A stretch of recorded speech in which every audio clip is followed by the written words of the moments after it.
नागौर में हिंदू अर्थव्यवस्था संस्कृति से समृद्धि की ओर कार्यक्रम हुआ संपन्न। स्वामी विज्ञानंद ने कहा, प्रतिभा पलायन रोककर राष्ट्र हित में लगाए। नागौर में राष्ट्रीय स्वयंसेवक संघ के संपर्क विभाग, लघु उद्योग भारती नागौर इकाई, विश्व हिंदू परिषद और भारत विकास परिषद नागौर के संयुक्त तत्वाधान में शनिवार को बीकानेर रोड स्थित होटल मैगमाउंट में हिंदू अर्थव्यवस्था संस्कृति से समृद्धि की ओर विषय पर जन जागरूकता कार्यक्रम आयोजित किया गया। कार्यक्रम के मुख्य वक्ता विश्व हिंदू परिषद के संयुक्त महामंत्री स्वामी विज्ञानंद ने कहा कि हिंदू व्यापार और हिंदू अर्थव्यवस्था के नाम पर सभी सनातन धर्मावलंबियों को एकजुट होने की आवश्यकता है। हमारी प्रतिभा विदेशों में पलायन कर रही है, इसे रोककर राष्ट्र हित में लगाना होगा। उन्होंने कहा कि व्यापारी टैक्स देता है, रोजगार देता है और दान पुण्य से समाज को ऊपर उठाता है, फिर भी उसे उचित सम्मान नहीं मिलता। स्वामी जी ने कहा कि हमारा उद्देश्य नौकरी ढूंढने वाला नहीं, नौकरी देने वाला बनना है। यदि हिंदू व्यापारी एकजुट हो तो विश्व की 40% अर्थव्यवस्था पर हमारा नियंत्रण हो सकता है। कार्यक्रम में शहर के अनेक गणमान्य नागरिक उपस्थित रहे। बैठक में 18 से 20 दिसंबर 2026 को मुंबई में होने वाली वर्ल्ड हिंदू कांग्रेस की जानकारी भी दी गई। मिल रहा है, मैं उनका परिचय करवाने जा रहा हूं। वैसे तो आपका परिचय सूरज को दीपक दिखाने के समान है, लेकिन फिर भी हम सब की जानकारी में आपका परिचय रहे। पूरे संपूर्ण कार्यक्रम के दौरान इस परिचय को लेकर के गंभीरता से हम आपके दिए गए मार्गदर्शन और दिए गए विचारों को सुने। ज्ञान से इंजीनियर, ध्यान से सन्यासी बने। आईआईटी की डिग्री को जिन्होंने राष्ट्र सेवा की थाली में रख दिया, जिन्होंने दुनिया भर के हिंदुओं को एक सूत्र में पिरोने का सपना देखा, वर्ल्ड हिंदू कांग्रेस का दीप जलाया, आर्थिक, शैक्षिक और सांस्कृतिक स्वाभिमान का नया अध्याय लिखा। द हिंदू मैनिफेस्टो के रचयिता, विश्व हिंदू परिषद के संयुक्त महामंत्री, वर्ल्ड हिंदू फाउंडेशन के ग्लोबल चेयरमैन पूज्य स्वामी विज्ञानानंद जी महाराज का करतल ध्वनि से आज के इस पावन कार्यक्रम में आपका हार्दिक स्वागत, अभिनंदन। स्वागत में सुंदर सुमनों का हार सजाया है। आज आपके स्वागत का शुभ अवसर आया है। सुनो नागौर वासियों, हम ये स्वागत करते हैं। स्वागत की इस शुभ बेला की करतल स्वीकृति चाहते हैं, करतल स्वीकृति चाहते हैं। स्वामी विज्ञानानंद जी महाराज विश्व हिंदू परिषद के संयुक्त महामंत्री हैं और हिंदू समाज को वैश्विक स्तर पर संगठित करने वाले अग्रणी विचारकों में से एक हैं। आप आईआईटी से इंजीनियरिंग करने के पश्चात आपने संन्यास ग्रहण कर अपना संपूर्ण जीवन समाज और सनातन धर्म की सेवा में लगा दिया। विश्व हिंदू परिषद में आप दीर्घ काल से सक्रिय हैं। वर्तमान में वैश्विक समन्वय एवं नीति निर्माण का दायित्व का निर्वहन आप कर रहे हैं। वर्ल्ड हिंदू फाउंडेशन WHF के आप संस्थापक और ग्लोबल चेयरमैन का दायित्व भी निर्वहन कर रहे हैं।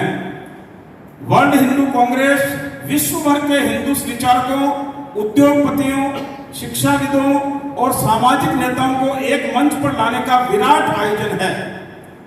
वर्ल्ड हिंदू इकोनॉमिक फोरम व्यापार, उद्योग और अर्थव्यवस्था के क्षेत्र में हिंदू सहयोग को सशक्त बनाने की एक अद्भुत पहल है। आप पंचसूत्री दृष्टिकोण के अर्थव्यवस्था, शिक्षा, एकेडमिक, मीडिया और राजनीति, इन पांचों क्षेत्रों में प्रभाव बनाकर हिंदू समाज की दशा और दिशा किस प्रकार बदली जा सकती है, इस पर सतत प्रयास कर रहे हैं। द हिंदू मैनिफेस्टो पुस्तक के आप रचयिता हैं। आपने वह पुस्तक लिखी है जिसमें हिंदू समाज के पुनरुत्थान के व्यवहारिक सिद्धांत है। आपका जीवन शिक्षा से सेवा तक, संस्कृति से समृद्धि तक की यात्रा का जीवंत उदाहरण है। आज नागौर की धरती पर आपको पाकर के हम सब धन्य हुए। आपका हार्दिक भावभीना स्वागत, अभिनंदन, अभिनंदन। सुनाई दे रहा सबको? नमस्ते। सबसे पहले तो वर्ल्ड हिंदू कांग्रेस का, जैसे भाई ने कहा कि कांग्रेस नाम क्यों रखा, लोग सोचते कांग्रेस का अर्थ है कांग्रेस पार्टी। तो ऐसा नहीं है। कांग्रेस का अर्थ है महासभा। हिंदुओं की पहले होती थी ना हिंदू महासभा, आपने नाम सुना होगा। सावरकर, भाई परमानंद, मदन मोहन मालवीय जी ने स्टैब्लिश किया था, उसका नाम था हिंदू महासभा।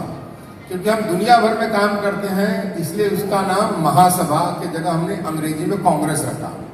कांग्रेस का अर्थ होता है महासभा। ऐसी महासभा जो रेगुलर, निरंतर, कंटिन्यूअस, जिसको एक बार नहीं हर निश्चित अंतराल पर स्ट्रक्चर्ड तरीके से कोई कार्यक्रम होता है, उसको कहते हैं कांग्रेस। और अंग्रेजी में कांग्रेस है, हिंदी में महासभा कहते हैं।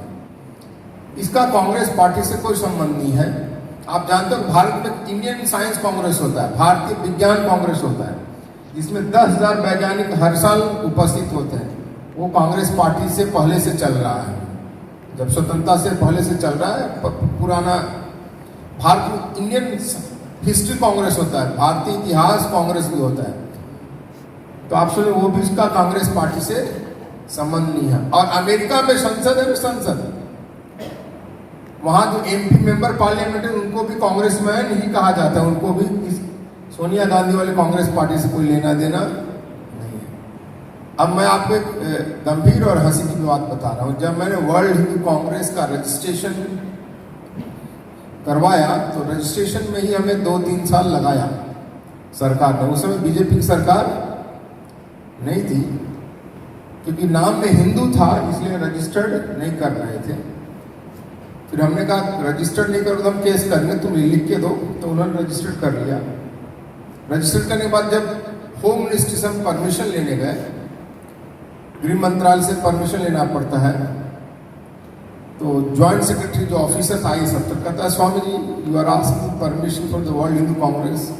आप वर्ल्ड हिंदू कांग्रेस की परमिशन मांग रहे हो, लेकिन आपको पता है ये कांग्रेस पार्टी की सरकार है, इसकी बॉस सोनिया गांधी है और मनमोहन सिंह प्राइम मिनिस्टर है। तो मैं समझ गया कि और ये देगा नहीं हमें परमिशन, ये डरपोक ऑफिसर है। मैंने उसको बोला कि देखो भाई, जिस कांग्रेस पार्टी की तुम बात कर रहे हो ना उसका नाम है AICC, है ना, ऑल इंडिया कांग्रेस कमेटी। तो मैंने उसको बोला AICC नहीं, इसका नाम है ऑल इंडिया क्रिश्चियन कांग्रेस। हमारा वर्ल्ड हिंदू कांग्रेस है, तो होके रहेगा, है ना। इसलिए अपने शब्द को हमें छोड़ना नहीं चाहिए। अप्रोप्रिएट करने के बाद उन्होंने हमारे शब्द को अप्रोप्रिएट कर दिया। जो कांग्रेस जो है उनके बाप दादाओं की नहीं, हमारे बाप दादा ने बनाई है ना, हमारे बाप दादाओं की है। उसको हमारे पंडित मदन मोहन मालवीय, स्वामी श्रद्धानंद, तिलक, अरविंद लोगों ने खड़ा किया, ये तो फायदा उठा रहे हैं। अब रही बात वर्ल्ड हिंदू कांग्रेस की, क्या है कि दुनिया में पिछले 28 साल से मैं विदेश में हिंदू संगठन का काम कर रहा हूँ। प्रारंभ के 8 साल काम करते हुए मुझे लगा कि हिंदू समाज का कोई डायरेक्शन नहीं है। हम क्या करते हैं, मंदिर बना लेते हैं, कथा प्रवचन कर लेते हैं, डांडिया गरबा कर लेते हैं, होली दिवाली कर लेते हैं। इन सब चीज़ों से आपका प्रभाव होने वाला नहीं है। आपका प्रभाव किससे होता है कि जब आप कुछ एरिया में, क्षेत्र में प्रमुख स्थान रखते हैं। वो स्थान होता है अर्थव्यवस्था में हमारा कितना प्रमुख स्थान है, और अर्थव्यवस्था में भी उसका स्ट्रेटेजिक एरिया का जो अर्थव्यवस्था उसमें आपका कितना योगदान है। शिक्षा और एकेडमिशियन, हायर एजुकेशन में हम कितना प्रभाव रखते हैं। मीडिया में कैसे आप परसेप्शन खड़ा करते हैं, और पॉलिटिक्स कैसे डिसीजन मेकिंग जहाँ निर्णय होता है वहाँ आपका कितना प्रभाव है। तो ये 4-5 एरिए प्रमुख थे। तो हमने सब अपने अधिकारियों के सामने रखा, इन एरिए पर हमें काम करना चाहिए। और इसलिए हमने इकोनॉमी में काम करने के लिए वर्ल्ड हिंदू इकोनॉमिक फोरम बनाया कि जब तक इकोनॉमी पर हम काम नहीं करेंगे हमारा प्रभाव नहीं होगा। मुसलमान लोग वर्ल्ड इस्लामिक इकोनॉमिक फोरम चलाते हैं। आपको पता है भारत में Islamic chamber of commerce industry चलता है, मुस्लिम चैम्बर ऑफ कॉमर्स इंडस्ट्री चलता है, Christian chamber of commerce industry चलता है, लेकिन कोई भी हिंदू के नाम से कोई चैम्बर नहीं चलाता। कोई संगठन इकोनॉमी का भी हिंदू के नाम से नहीं है। उसका परिणाम हुआ है कि बहुत लोग अलग अलग सप्लाई चेन में दूसरे लोगों का प्रभाव हो गया। आप सबको बताऊंगा डिटेल में। मियाँ लोग, ईसाई लोग कुछ जगह जो बिजनेस के सप्लाई चेन पर उनका प्रभाव हो गया। केरल में तो मुसलमान लोगों ने 80% कंट्रोल कर लिया है। ईसाई हिंदू का हाथ से तो अब 10% भी केरल में व्यापार नहीं रहा है। मैं जब जयपुर में आया था पिछली बार तो मुझे बताया कि पपीता के बिजनेस पर 100% मियाँ लोगों का कब्जा है। मैं बता रहा हूँ कि ये सब सप्लाई चेन पर उन लोगों ने अपना इंटरनल संगठन करके किया, लेकिन हमारा नहीं है। तो हमने सोचा कि वर्ल्ड हिंदू इकोनॉमिक फोरम और हिंदू इकोनॉमिक फोरम बना करके हिंदुओं में व्यापार के नाम पर हमें संगठन करना है, कि केवल संगठन नहीं करना है, हमें उन एरिया पर काम करना है कि हमें मार्केट एक्सेस कैसे मिले। देखिए, दो भाई थे, साधारण सी भाषा में दो भाई गांव में पंसारी की दुकान चलाते थे, ग्रोसरी शॉप परचून की दुकान चलाते थे। एक भाई आज गांव में रह गया, एक भाई शहर में चला गया। गांव वाला आज भी वो दुकान चला रहा है, बहुत बड़ा नहीं हुआ क्योंकि उसका मार्केट छोटा है। शहर वाला शहर में गया तो उसको बड़ा मार्केट मिल गया, तो आज वो सुपर स्टोर चलाता है। तो वैसे ही भारत को विकसित राष्ट्र बनना है तो हमें दुनिया भर जो है ना मार्केट हमें मिलना चाहिए, दुनिया के मार्केट में हम बेच सकें। नहीं तो आज इंटरनेशनल ट्रेड में हमारा 2% है, 2% से हम कभी आगे बढ़ नहीं पाएंगे। इसलिए मार्केट एक्सेस, अफोर्डेबल कैपिटल, व्यापार के लिए आप जानते हैं पैसा बहुत आवश्यक है। भारत में कोई भी बैंक 10-11% से कम में आपको पैसा नहीं देगा, आज भी कम में नहीं देगा। विदेशों में 3 से 4% पर बैंक से पैसा मिलता है। तो ये फाइनेंशियल इकोसिस्टम हमारा यहाँ नहीं है। गूगल, माइक्रोसॉफ्ट, फेसबुक, ये सब जो है बैंक के पैसे से नहीं बने, मार्केट के पैसे से बने हैं।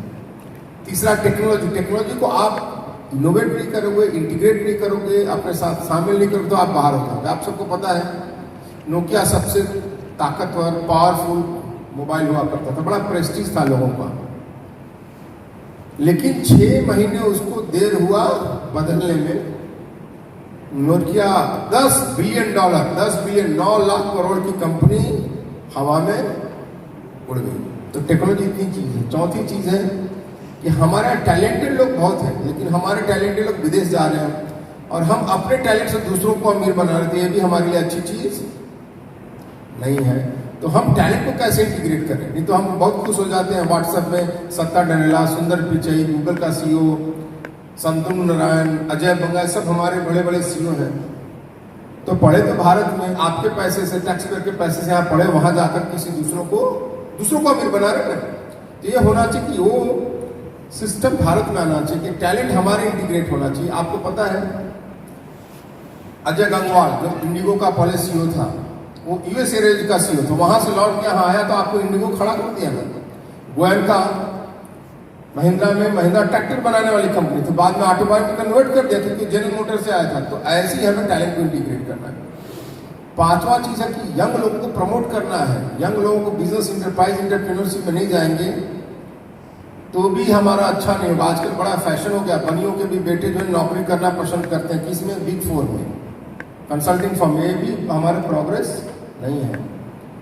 और 5वां चीज है कि हमारी, इसको बोलते हैं चेट्टियार सिंड्रोम, कि हमारे लोग चेट्टियार तमिलनाडु के बड़े बड़े बिजनेसमैन हुआ करते थे, वो उनके बच्चे विदेश में चले गए पढ़ने, वो भारत लौट के नहीं आए, इनका सारा पीछे बिजनेस कोलैप्स कर गया।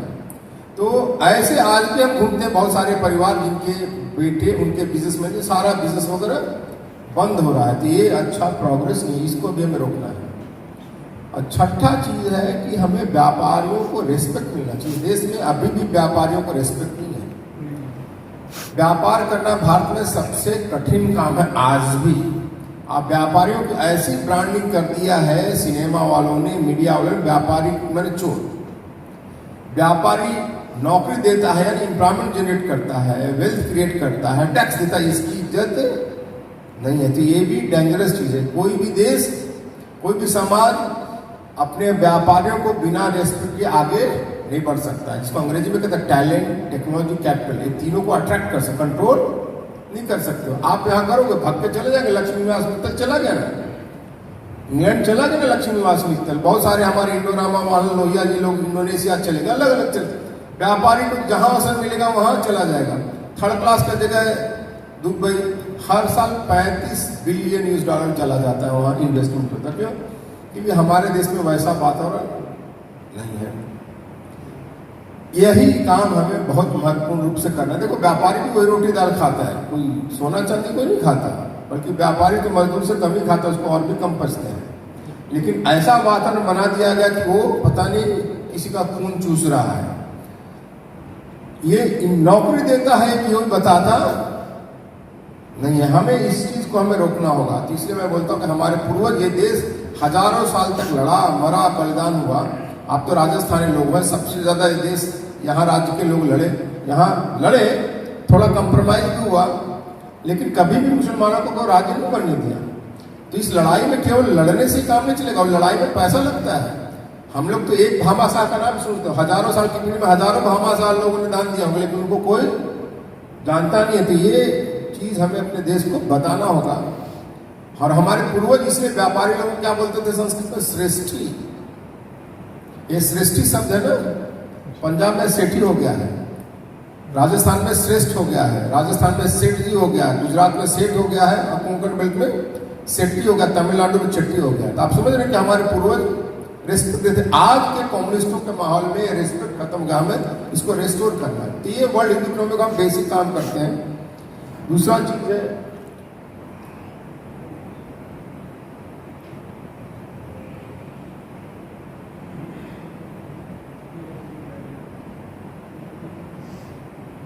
शिक्षा का।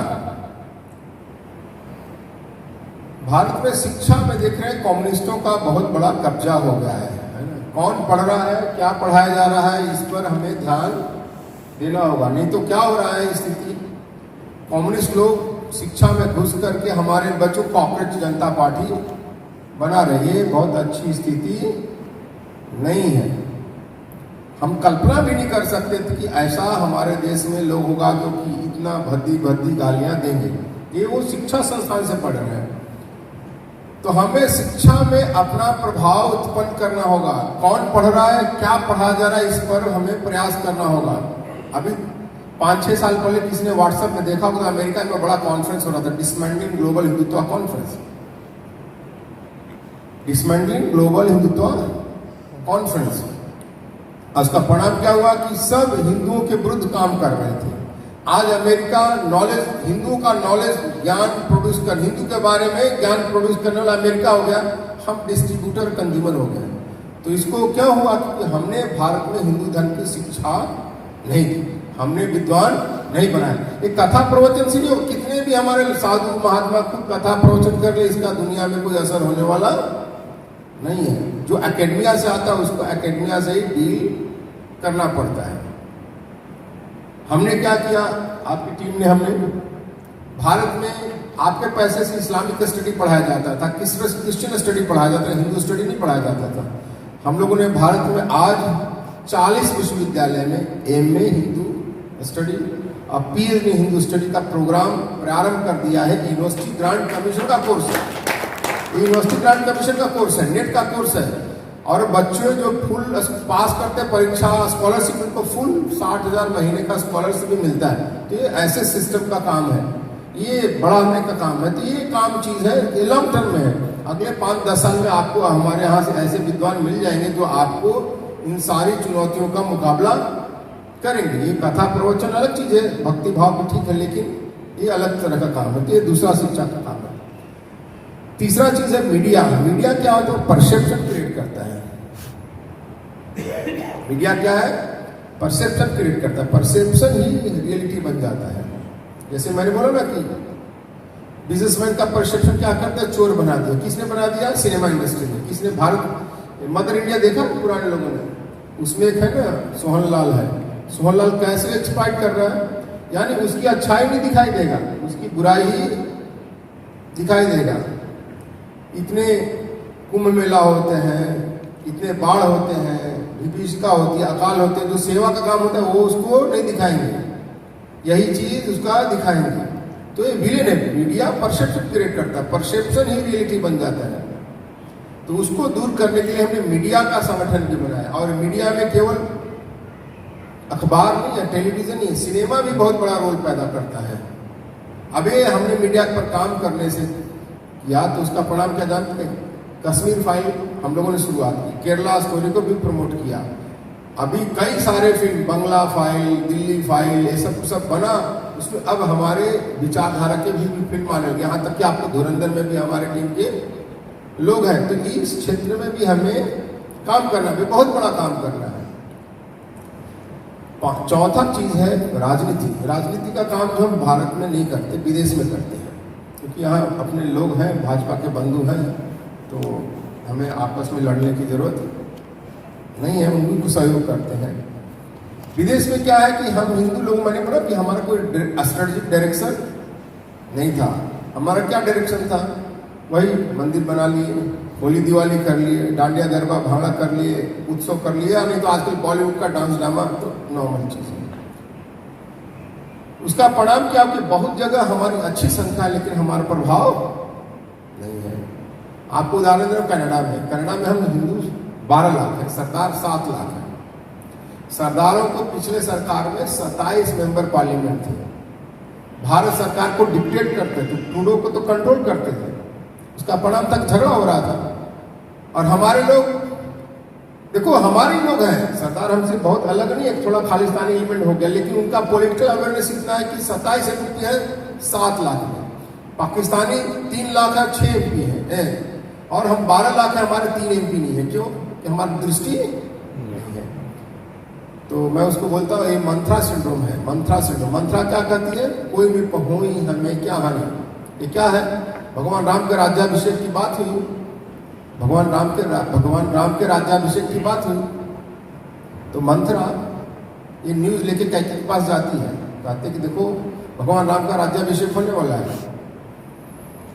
तो कैके बहुत खुश होकर सोने का कंगन निकाल के उसको दान दे दिया। तो मंत्रा कहती, भाई मूढ़मती, अकल नहीं है, राम राजा बने, भरत राजा बने, मैं तो दासी की दासी रहूंगी। तो ये दास मेंटलिटी है, कोई पहुई हमें क्या हानि। इसको हमारे कथाकार प्रवचनकार ने खूब ज्यादा बम्बार्ड किया है, आपके दिमाग में घुस गया है। आप भी टेबल पर बैठ करके चाय पीते हो, पॉलिटिक्स की चर्चा करो, लेकिन पार्टिसिपेट नहीं करोगे। इसलिए अंग्रेजी में कहावत है, दुष्ट लोग जो आपको समाज में तंग करते थे वो राजनीति में जाकर आप प्रशासन करते हैं। Politics is the last refuge of scoundrel है। मेरा उससे झगड़ा नहीं है, लेकिन क्या कहते हैं, if you are not on the table you are on the menu. आप जहां निर्णय हो रहा है वहां पर नहीं है तो वो आप प्रशासन करेंगे। आपको एकदम समझ रहे हैं ना, टेबल पर नहीं हो तो आपको खा जाएंगे। तो इसका है कि अब हम लोगों ने प्रमोट किया कि हिंदू लोगों को एमएलए, विदेश में MLA, MP, minister, corporator, legislator, mayor, administrator, judiciary में जाना, पुलिस में जाना, पॉलिसी मेकिंग में जाना चाहिए। अब इसका असर हो कि धीरे धीरे हिंदू लोग जाने लगे इन सारे फील्ड में। ये 4 फाउंडेशनल चीज है जिस पर हम काम करते हैं वर्ल्ड हिंदू कांग्रेस में। 5वां चीज है कि कौन करेगा ये सब, तो काम है ना, करेगा कौन? तो हम नौजवानों को ट्रेन करते हैं, भाई आपको पसंद करो या ना पसंद करो, स्वीकार करो अस्वीकार करो, आपको भविष्य की चुनौतियों का सामना करना है।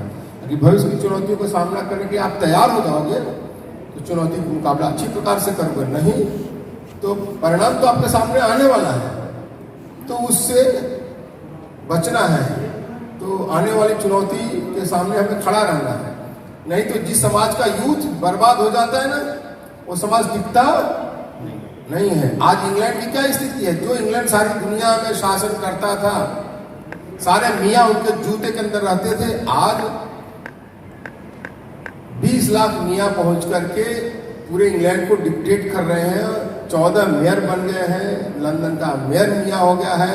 और अब तो ग्रूमिंग गैंग ने इतना दुर्गति किया कि वहां की लड़कियों के साथ, जिसको कहते हैं लव जिहाद, करके बहुत गंदगी फैला दिया। तो ऐसा क्यों हुआ कि इसका नौजवान पॉप गोइंग जनरेशन हो गया है, तो इसको रोकना है।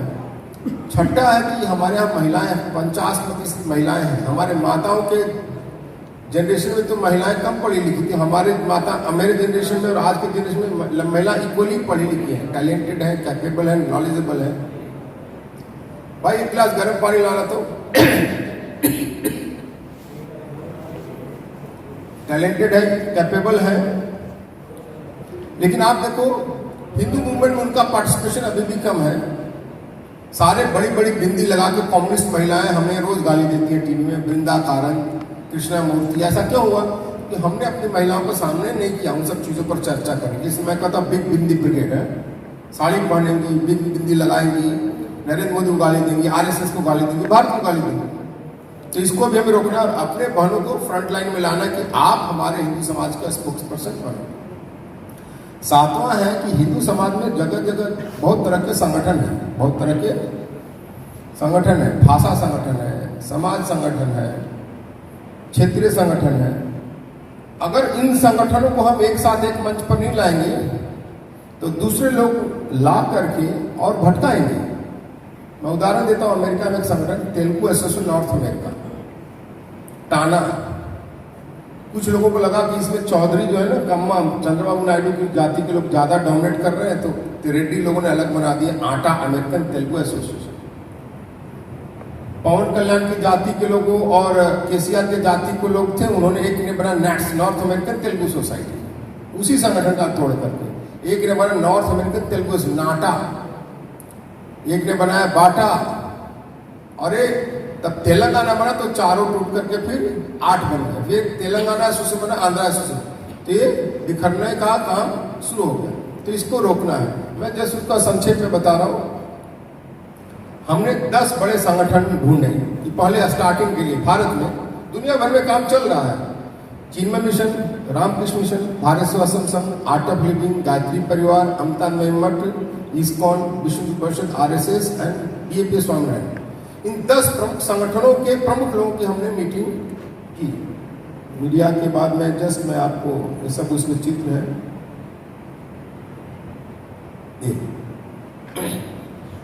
10 संगठनों के प्रमुखों की हमने मीटिंग की। अब इस मीटिंग में क्या है कि हम ये पहले कभी होती नहीं थी, कभी लोग मिलते नहीं थे। हमने पहली बार मीटिंग की तो मधु पंडित जो इस्कॉन के प्रेसिडेंट हैं, 24 लाख बच्चों को प्रतिदिन भोजन कराते हैं। ये दुनिया का सबसे बड़ा फीडिंग प्रोग्राम है। और श्री श्री रविशंकर भी वही थे, आर्ट ऑफ लिविंग वाले। तो मधु पंडित देख बोले कि स्वामी जी, हम बैंगलोर में रहते लेकिन हम कभी मिले नहीं। देखो ये हिंदू समाज की ट्रेजेडी है कि हम आपस में नहीं मिले। मैंने कहा आप जाके मिलो भाई, अभी तो मिल लिए।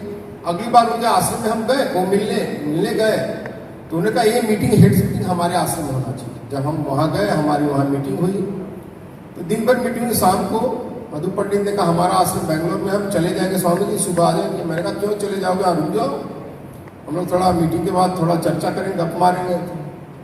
वो रुक गए। श्री श्री रविशंकर का अलग प्लानिंग था, हम सबको मंच पर बैठा दिया और सत्संग शुरू हो गया। ये सारी दुनिया में ब्रॉडकास्ट हो रहा था। तो दुनिया में 2 चीज जा रहा है, मैसेज जा रहा है कि हिंदू समाज के संगठन मिलकर काम कर रहे हैं। और उनके जो चेलों केवल सेकुलर टाइप के योग वगैरह की बात करते, वो भी हिंदू संगठन में काम करने लगे। अगले दिन यही सब मिलने लगे और चर्चा करने लगे कि भाई अब हम लोग मिल रहे हैं, हमारा सेकंड जनरेशन भी मिलना चाहिए। तो हमने इन सब संगठनों के नौजवानों का 25-25 नौजवानों को दुनिया भर से इकट्ठे करके कैंप किया धर्मशाला में। मुझे पता है कि सब लोगों में बड़ा युवा कि लगता है हम ही अच्छा काम कर, दूसरा अच्छा काम नहीं करता है। फिर हमने उनको कहा कि आपका संगठन हिंदू समाज के लिए क्या काम करता है, उसका यहाँ प्रेजेंटेशन दीजिए। जब उन्हें प्रेजेंटेशन दिया तो सबको लगा कि सब अच्छा काम कर रहे हैं, तो ईगो कम हो गया। दूसरा हमने कहा आप डेली रूटीन में क्या करते हैं, जैसे कि गायत्री परिवारों ने कहा कि हवन करो, आर्ट ऑफ लिविंग वाला सुदर्शन क्रिया सिखाओ, चिन्मय मिशन वालों का गीता प्रवचन करो, इस्कॉन वालों का हरिनाम संकीर्तन करो, संघ वालों का शाखा लगाओ। 3 दिन में सब ऐसे मिक्स हुए नौजवान जो कभी मिले नहीं थे। तो अंत में उन्होंने एक नाटक किया, स्क्रिप्ट बोलते हैं, एक लड़की को भारत माता बना दिया, भारत माता सो गई।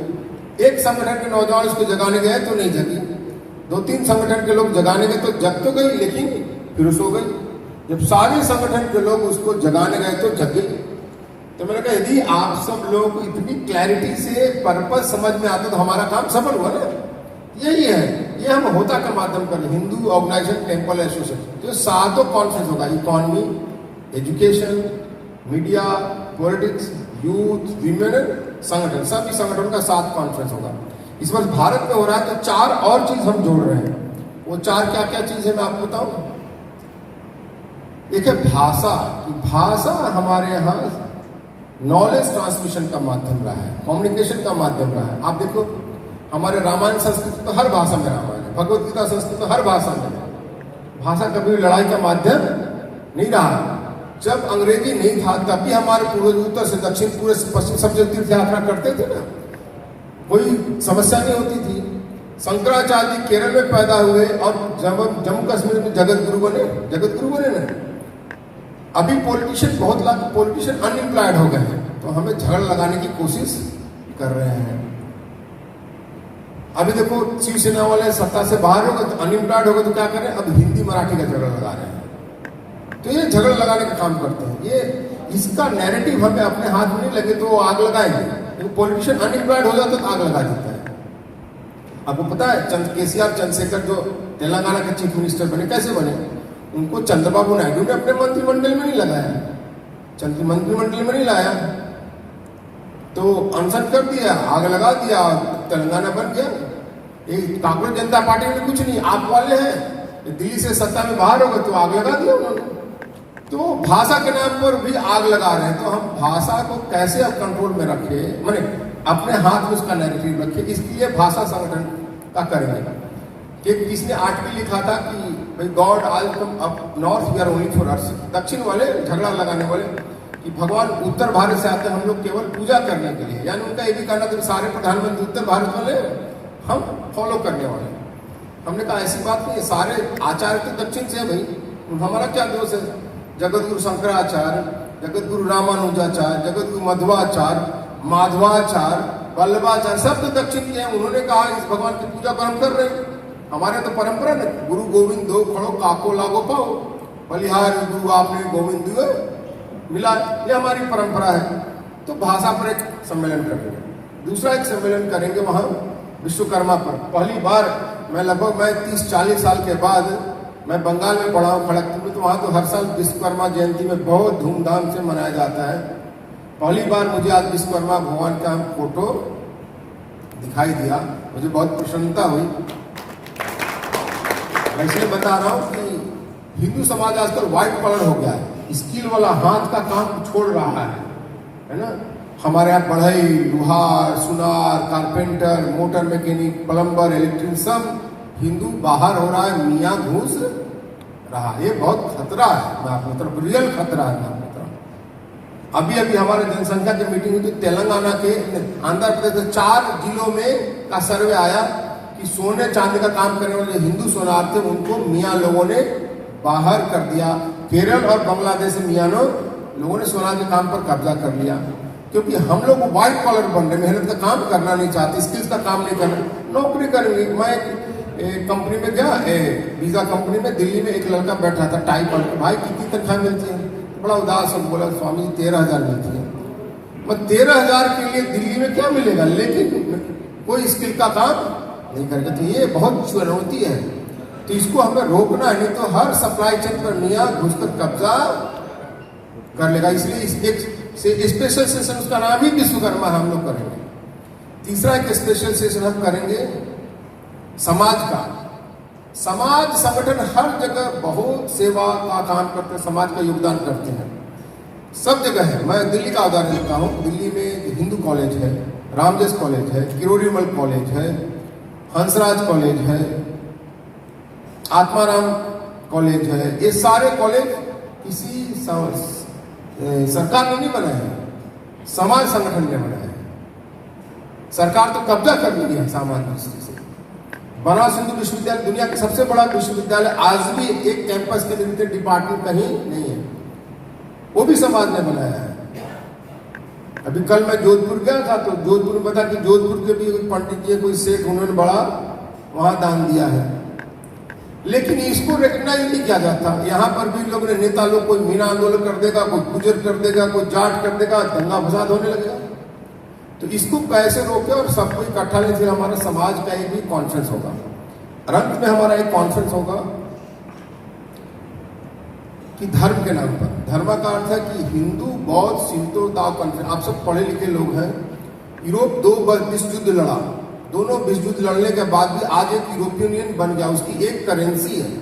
भारत से निगोशिएशन भी एक साथ करता है ना, ट्रेड का निगोशिएशन अभी हुआ ना, पैक्ट हुआ, ट्रेड पैक्ट हुआ, फ्री ट्रेड एग्रीमेंट हुआ। G7 में भी वो है, G20 में भी है, ब्रिक्स, सब जगह यूरोपियन यूनियन एक जाता है। अभी देखो मियाँ लोगों ने मिलकर सुन्नी अलायंस बना दिया, तुर्की सऊदी अरेबिया पाकिस्तान ने समझौता कर लिया, एक पर अटैक दूसरे के अटैक के बराबर है। अब हम हिंदू तो अकेले पड़ गए। ये तो हम बहुत समय से सोच रहे हैं कि अगर हम एशिया के 5 लोग हिंदू, बौद्ध, सिंतो, ताओ, कन्फ्यूशन अगर हम मिलकर काम करने लगेंगे तो आज की दुनिया का 40% ट्रेड कॉमर्स आज हमारे हाथ में है, हम भी अलायंस कर सकते हैं। तो ये उद्देश्य है कि ऐसा लेकर के वर्ल्ड हिंदू कांग्रेस इस बार होगा और इस बार एक वर्ल्ड हिंदू एक्सपो भी होगा। वर्ल्ड हिंदू एक्सपो भी होगा। तो ये वर्ल्ड हिंदू कांग्रेस की आपको हमने रूपरेखा बताई है और मैं थोड़ा छोटा 2 वीडियो दिखाता हूं, उसके बाद 1-2 प्रश्न करके हम समाप्त करेंगे। मैं सर्वप्रथम तो भाई साहब ओम प्रकाश जी का बहुत बहुत आभार व्यक्त करता हूं कि ये प्रोग्राम नागौर में नहीं था, लेकिन आप नागौर के निवासी होने के नाते, अपने होने के नाते ये प्रोग्राम हम लोगों को मिला, इसलिए ओम प्रकाश जी भाई साहब का बहुत बहुत धन्यवाद और आभार। आदरणीय स्वामी जी का उद्बोधन आधे घंटे का था, लेकिन आपने हमें कम से कम 1 घंटे से ज़्यादा समय दिया, इसके लिए आपका बहुत बहुत आभार, बहुत बहुत धन्यवाद। हमारे मार्गदर्शक, हमारे संरक्षक आदरणीय मुकेश जी भाई साहब पधारे, मंच की शोभा बढ़ाई, आपका भी बहुत बहुत धन्यवाद और आभार। लघु उद्योग भारती का, भारत विकास परिषद का और विश्व हिंदू परिषद के सभी सदस्यों का बहुत बहुत आभार। पधारे हुए सभी महानुभावों का बहुत बहुत आभार। ये जो स्पेस हमें मेरमाउंट होटल ने दिया, उनका और सारे स्टाफ का बहुत बहुत आभार, बहुत बहुत धन्यवाद। आपकी कृपा और आपका आशीर्वाद बना रहे। सभी अल्पार करके पधारेंगे, हम साथ में अल्पार करेंगे, स्वामी जी निकलेंगे। स्वामी जी का उन्हें बहुत बहुत आभार, बहुत बहुत धन्यवाद आपका कि आप पधारे।